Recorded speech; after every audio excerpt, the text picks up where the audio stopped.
नमस्ते टसिदिले सम्पूर्ण महानुभावहरुमा र आज पनि म यहाँहरुमा फेरि पनि उपस्थित भइसकेको छु र आज पनि म हजुरहरुलाई यस दिनको योगफलहरुको जानकारी गराउने क्रममा आज मैले यही आउँदो असारको मंगलबार 17 गते जुलाई महिनाको 1 तारिक त्यस्तै गरेर बुधबार 18 गते जुलाई महिनाको 2 तारिकको योगफलहरुको बारेमा के कस्तो छ त्यस दिनमा के कस्तो योगहरु रहेछ साहित शुभ साहितहरु के कस्तो छ त्यस बारेमा जानकारी दिन गइरहेछु र यसै क्रममा यही आउँदो मंगलबार 17 गतेको चाहिँ यो टिबियनको छेपाडुक 6 गते षष्ठी त्यस दिनमा चाहिँ कपाल काट्नुको लागि चाहिँ खाचुखङ भनेको चाहिँ एकदम विवादहरु बढेर जाने एकदम वाद विवादहरु एकदम नराम्रो भएर जाने त्यो दिनमा हजुरले कपाल काट्नु भने चाहिँ एकदम नराम्रो योग रहेछ कपाल काट्नुको लागि त्यस्तै गरेर यो त्यस दिनको ठोइचेन यहाँ के भन्छ आनन्द दियो चाहिँ दुल्वा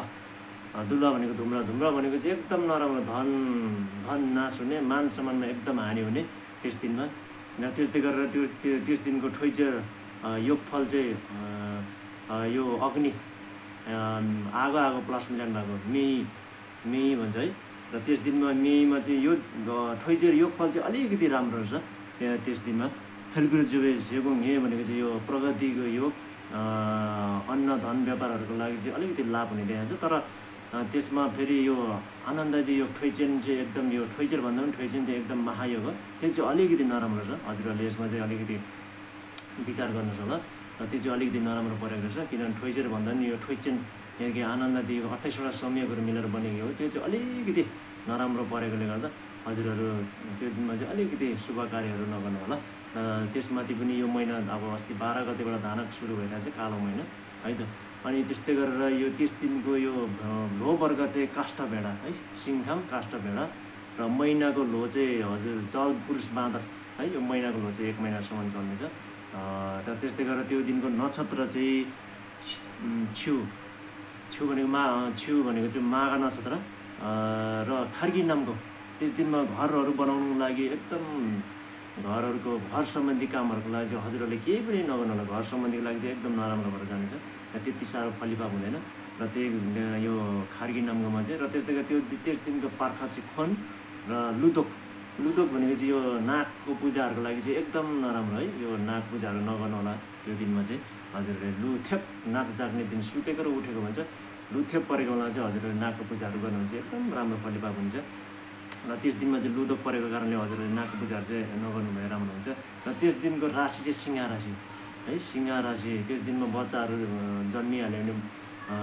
सिंह राशि भेट्ने रहेछ र त्यस्तै गरेर 18 गते बुधबारको है 18 गते बुधबारको चाहिँ यो सप्तमी छेपादुन भन्छ र त्यस दिनमा चाहिँ यो कपालहरु हजुरहरुले काट्नु भयो भने चाहिँ छेपादुन धाङ्गेल भन्छ तेजहरु घटेर जाने एकदम दिमागी तेजहरु चाहिँ एकदम घटेर जाने हुने कारणले कपाल काट्नुलाई चाहिँ अलिकति त्यस दिन चाहिँ राम्रो रहेनछ र ठोइचेन भन्छ आनन्दै योग चाहिँ एकदम राम्रो छ त्यो दिन फेलवा भनेको चाहिँ प्रवर्धन बढ्द पनि भन्छ एकदम राम्रो भएर समृद्धि भएर जाने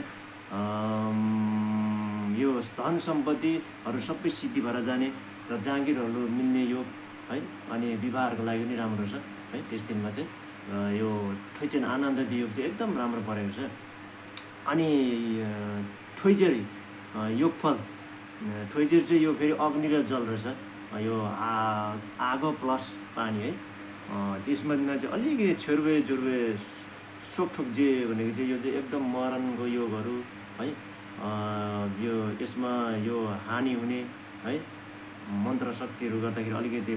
हानि हुने त्यस्तो योग रहेछ ठोइचेर चाहिँ अलिकति योग रहेछ तर त्यसमा केही छैन हजुरले यो त्यस दिनको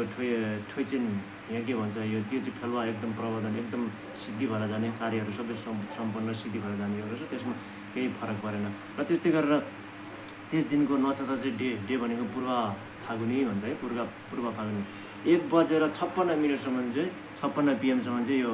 डे भनेको पूर्व फागुनी नक्षत्र त्यसपछि चाहिँ यो ओ भनेको चाहिँ यो उत्तर फागुनी नक्षत्र सुरु हुने रहेछ र के अरे यो ठोइचेर योगफल पनि जल र वायु, त्यसपछि चाहिँ जल र वायु यो पनि अलिकति अशुभ मानिन्छ जल र वायु, तर केही छैन यो ठोइचेन चाहिँ एकदम राम्रो परेको छ त्यस दिनमा। र त्यस्तै गरेर त्यस दिनको यो लेप्पा गुजिङ भन्छ अष्ट शुभ समृद्धि दिन भन्छ। यो दिन चाहिँ एकदम राम्रो छ हजुरहरूले, 8वटा शुभ हुने यो अष्ट शुभ समृद्धि दिन भन्छ। यसमा चाहिँ हजुरहरूले यो धानक महिना पनि सुरु भइरहेछ, के गर्ने होला, नगरी नहुने कामहरू, त्यस्तो कुनै नयाँ कार्यहरू शुभ कार्यहरू छ भने चाहिँ यो दिनलाई चयन गर्नु होला हजुर। 18 गते बुधबार चाहिँ है हजुरहरूले सम्झिनु होला, यस दिनलाई चाहिँ एकदम राम्रो हुनेछ। किनभने लेप्पाको यो महिनामा चाहिँ यो 2टा मात्रै आउने गर्छ महिनामा, एक महिनामा यो 2टा अथवा 3टा मात्रै यो योग आउने हुन्छ है। अनि त्यस कारणले चाहिँ यो लेप्पाको दिन चाहिँ एकदम राम्रो हुन्छ। यो दिनलाई चयन गरेर हजुरहरूले एकदम शुभ कार्यहरू गर्नुको लागि अगाडि बढाउनु भयो भने चाहिँ एकदम राम्रो हुन्छ र यही सल्लाह सुझाव दिन चाहन्छु। र त्यस दिनको यो लो वर्ग चाहिँ अग्नि बाँदर है, मेखाम र बाँदर। र त्यस दिनमा यो बाघी नामको भने चाहिँ विवाहमा चाहिँ अलिकति यो अशुभ रहेको छ है फेरि त्यस दिनमा है। विवाह गर्नुको लागि यो बुहारी भित्राउनु लागि यो मौनीहरू गर्नुको लागि चाहिँ अलिकति विवाह कार्य सम्बन्धी चाहिँ अलिकति अशुभ रहेको छ, यसमा ध्यान पुर्याउनु। त्यो बाहेक चाहिँ अरू चाहिँ हजुरले गर्नुभए राम्रो हुन्छ। र त्यस दिनको पार्खा था र राशि चाहिँ त्यस दिनको कन्या राशि है। त्यस दिनमा बच्चा-बच्ची जन्म हुन्छ कन्या राशि है, बाबु नानीहरू जन्म हुन्छ कन्या राशि भेट्ने रहेछ। र त्यस्तै गरेर हजुरहरूलाई यस भिडियो के कस्तो लाग्छ हजुरहरूलाई लाइक सेयर सब्सक्राइब गरिदिनु होला र हजुरहरूले मन परेको साथीहरूलाई पनि सेयर गरिदिनु होला। र आगामी फेरि भिडियोमा हाम्रो भेट हुने नै छ भन्दै आजको लागि यहाँहरू माझबाट बिदा हुन चाहन्छु। लासो